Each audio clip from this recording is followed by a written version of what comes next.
Yo, what's up? It's Drop from ProducerPolish.com. Thanks for checking out the video today. Make sure you like the video, subscribe to the channel.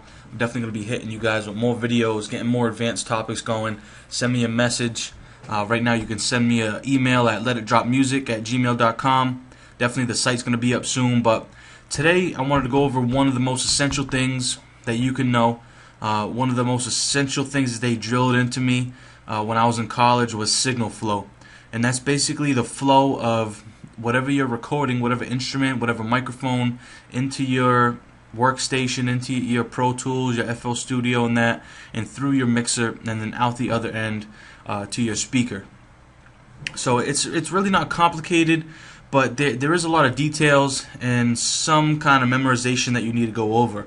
So I'm going to just kind of bring up some tracks here, and I'm going to show you how I would build a session with the tracks that I have. So I'm gonna go ahead, bring up one of the most important tracks, if not the most important track, your master track.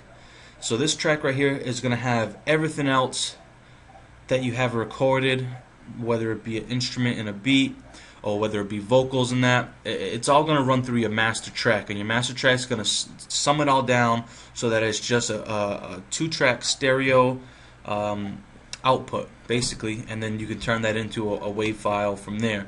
After that, we have, of course, our audio tracks, which a lot of people are familiar with. You have your inputs and outputs.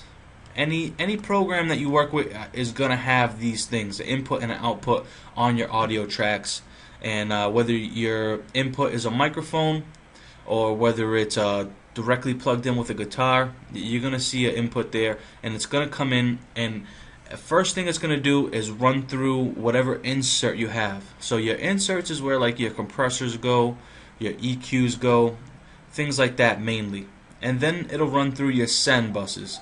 And I'll go over bus tracks in a second, but basically your audio is going to be passing right through here. And then after these effects, it's going to go ahead and hit your fader and your pan knob from there, and then after that your mute and your solo buttons from there. After that it gets sent out to your master fader, or if you have your output set somewhere else, it'll get sent out to wherever your output is set. So another thing to go over, like especially in Pro Tools and a lot of other digital audio workstations, they'll have instrument tracks, where basically an instrument track is a MIDI track and an audio track put together in one. So you can record MIDI and it'll automatically play whatever plug-in instrument you have, audio right through the same track.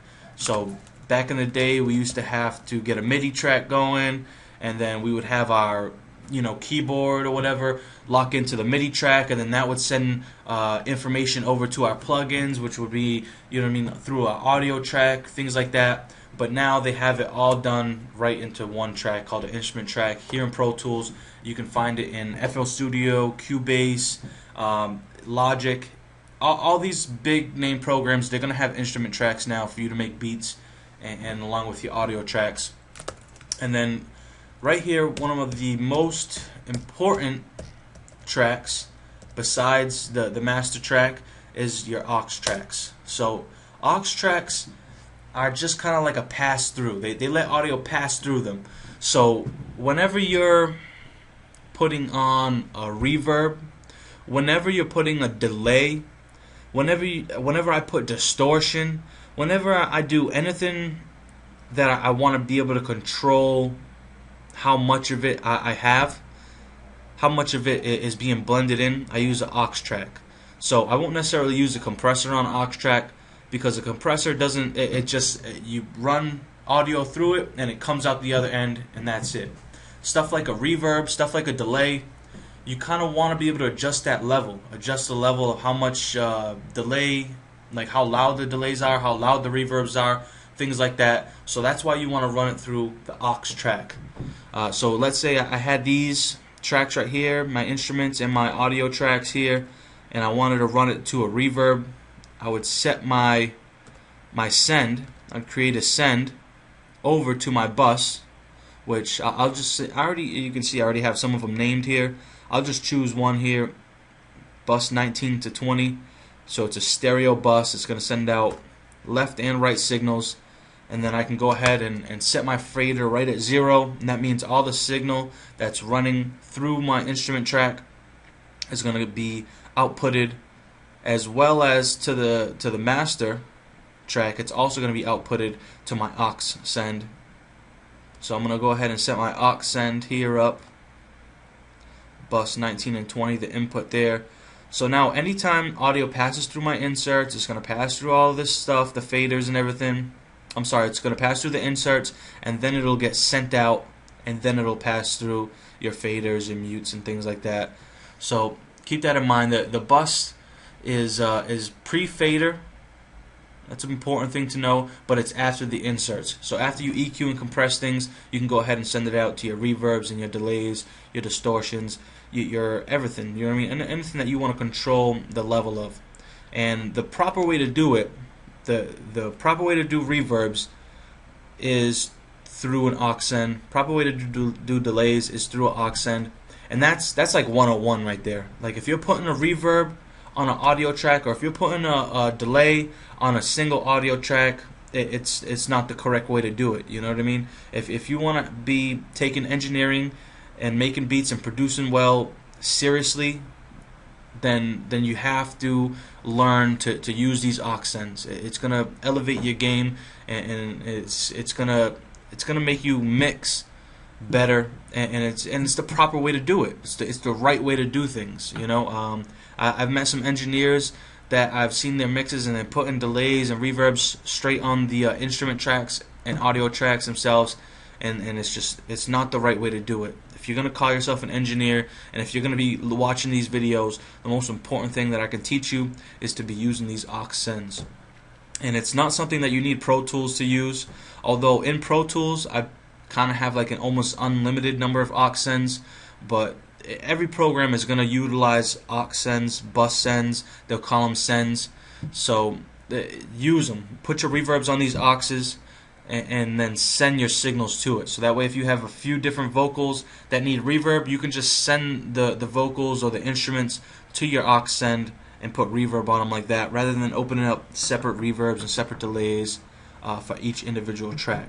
So that's number one. And just to go and show you that it is available in all programs, I do have FL Studio. I figured I'd open it up and let you take a look at their mixer. So I was using FL Studio way before it was even called FL Studio, when it was just straight Fruity Loops, way before I had Pro Tools, you know. And their mixer is laid out great. I still use this mixer layout. You see they call them inserts, but really they're audio and instrument tracks, either one, in FL Studio. And then they have these sends here, which are bus tracks. So in every audio track, instrument track, they have these knobs here. They're already set up to send over the signal to these sends, and you can choose how much volume you send over there with these knobs here. And then after that, they'll run to the master fader there, and then from there output to your speakers. So it's really big. It's in every program. It's essential. It's been designed since multi-track recorders were in existence. You know, when they started making these big consoles and that's when you first started seeing the bus sends and everything like that. And it's to make your life easier, and it's to make your mixing cleaner, better, more accurate. You know, everything, all of the above. So start using these aux sends. And anytime you have reverb, delay, distortion, you know, anything that you can think of that you want to control the volume of, make sure you're putting it on an aux send and then sending signal to that aux send. It doesn't matter if you're using Pro Tools or anything. So keep that in mind. The aux send is really, really big. I wanted to go over that. Hopefully that cleared up some things for you, and hopefully you can really take from there and just start expanding. You know, one of the things that I do is I'll make an aux send, and then I will take the output. Let's say I recorded three vocals here, audio 1, 2, and 3, and they were all the same person. Like audio 1, let's say audio 1's the verse, audio 2 is the dub. You know, verse, dub, and then someone laid down some ad libs, and this is all one person. I would take the output and I'll go ahead and choose an open bus, and I'll make sure that I'm not necessarily sending it, but I'm actually outputting the signal. So that way it's completely the whole signal. Instead of going to the master fader, it's going directly to my aux send. So I'm changing my input on my aux.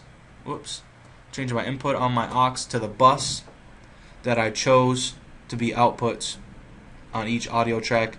And now whenever I play something through these audio tracks, it's going to go through this aux send first and then to the master fader. So after that, I have set up. Now I can have one fader that's going to control the volume for all of the tracks that I have lined up for that particular verse. So that way when I get a nice mix between the dubs, the verses, and the ad-libs, I don't have to go in and change 3 faders. I can just go ahead and change 1 fader here. And then also you can send, like what I normally do is I will send my my aux to the delay. So rather than sending each individual track to a delay bus, I'll just send the whole thing all together to the delay bus. So you can send auxes to other auxes, you know, and bus it around like that. So keep that in mind. Use the auxes to make your life simpler, to streamline your work, and mix like a pro. You know, that's how the pros are going to do it. They're going to use buses, and it's going to make your life a lot easier in the long run, especially when we get into more advanced techniques and tactics to kind of get your mixes more creative, things like that. So really want to drill it home. Use your aux sends and be creative with it. So I'll leave it at that one for this video. Thanks for checking it out. Hopefully this helped. Definitely send me any messages, and we'll catch you on the next one. Peace.